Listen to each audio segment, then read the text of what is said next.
مشاهدينا السلام عليكم ورحمة الله تعالى وبركاته. أكيد شفتوا العنوان. اليوم إن شاء الله غادي نحضر معكم مملحات رمضانية إن شاء الله بعجينة رائعة جدا. نتمنى إن شاء الله يعجبكم الفيديو ديال اليوم. نبداو إن شاء الله. بالنسبة للمقادير عندي 2 زلايف ديال الطحين الأبيض من طبيعة الحال، وعليهم نصف زلافة ديال الفينو أو دقيق القمح الصلب، وبيضة واحدة كاملة، ورشة ديال الملح، معلقة كبيرة ديال الخل، وماء دافي من طبيعة الحال باش نجمع العجين. اكيد ما غاديش ندير فيه الخميرة. نجمع العجين ديالي تقريبا، نسيت ما قلت لكم، معلقة ونص كبيرة ديال الزبدة. من طبيعة الحال الا كانت قاصحة شوية كتذوبوها، الا كانت بدرجة حرارة المطبخ كتعجنوا بها ديريكت.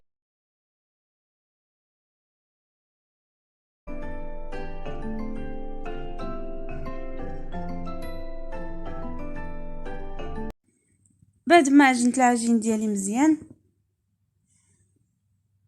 كندهنها بشويه ديال زيت المائده، وكنغطيها ببلاستيك غذائي، وكنخليها ترتاح مع راسها مده تقريبا نصف ساعه حتى كترتاح مزيان، حيت كما لاحظتوا معايا ما دلكتهاش.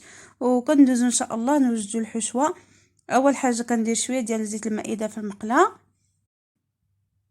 وكنضيف عليها القطع ديال الصدر ديال الديك الرومي اولا ديال لاداند، مقطع طريفات صغار تقريبا، وكنشحرهم واحد شويه. كنضيف عليها شويه د البصله وفلفله حمراء كبيره مقطعه صغيره كما كتلاحظوا معايا،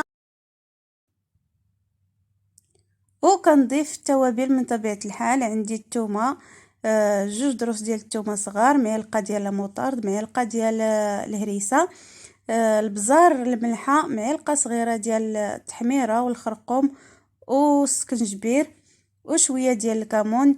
هادو هما التوابل اللي درت، ومعلقه صغيره ديال العطريه ديال الحوت اولا السمك. نضيف معلقه كبيره ديال زيت الزيتون، وضفت شويه ديال الربيع. غادي نحرك كلشي حتى كيتشحر مزيان، ونخلي حتى طيب ديك الفلفله وطيح وما تبانش مزيان. وديك الحشوه ديالي تكون ناشفه وخضراء، ونطفي عليها وكنخليها حتى كتبرد باش الا جيت نعمر العجين ما يتقطعش ليا بالسخونيه ديال العماره. المهم هذه هي الحشوه ديالي. دابا نطفي عليها وندوزو نكملوا العناصر الاخرى. في الاثناء فاش كنت كنوجد الحشوه انا درت شعريه فيرميسيل اولا شعريه ديال الارز، درتها في الماء طيب وخليتها مرقده مزيان، من بعد قطعتها وكنخويها. من بعد ما بردت شويه كنضيف عليها الشعريه الصينيه او الشعريه ديال الارز. انا في الاثناء فاش كنوجد الحشوه خديتها وخويت عليها ماء طيب وخليتها مرقده مزيان، من بعد صفيتها. وانا دابا ضفتها على الحشوه ديالي وكنخليهم على جنب وندوز للعجين. كنجمع العجين ديالي وكنشكل فيه كويرات عاديه على حسب الحجم اللي بغيتو. كندهنهم بشويه ديال الزبده مخلطه مع الزيت، وكنحطهم جانبا هما ايضا. كندير فيه كويرات تقريبا متوسطين الحجم باش ما يغلبكم من طبيعه الحال، وكنحتفظ بهم على جنب وكنخليهم يرتاحوا واحد شويه. العجينه ديالي غادي نطيبها على شكل المسمن العادي اللي كنعرفوه. من بعد ما كيرتاحوا كنبدا اول حاجه كناخذ الكره ديال العجينه كنسرحها مزيان وكندهنها بالزبده وكنطويها على 4 كما موالفين في المسمن العادي. صافي كنحطها على جنب،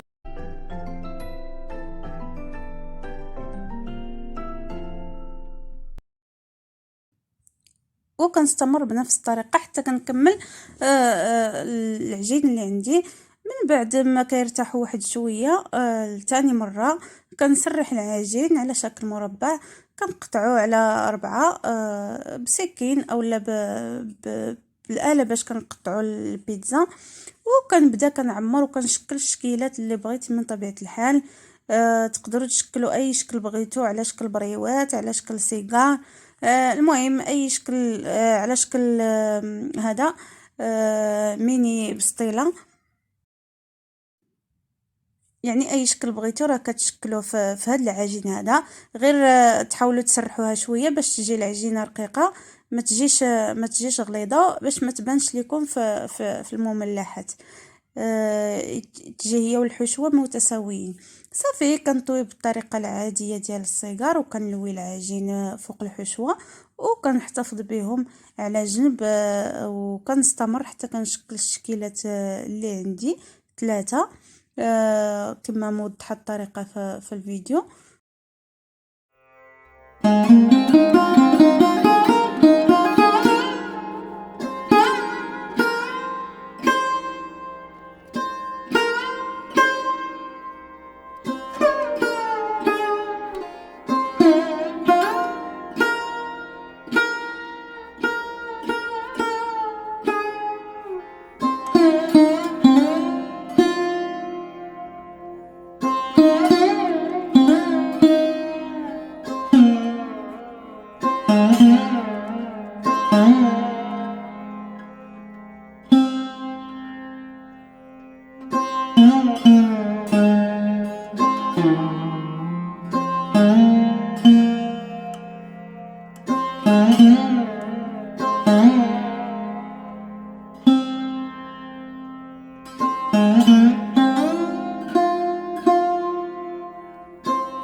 المخبوزات زوينين في الفران ديال الغاز. اما ديال الضو تيكونوا شويه يابسين، يعني حيت العافيه ما كتكونش فيه، من طبيعه الحال ما كتكونش فيه العافيه مجهده.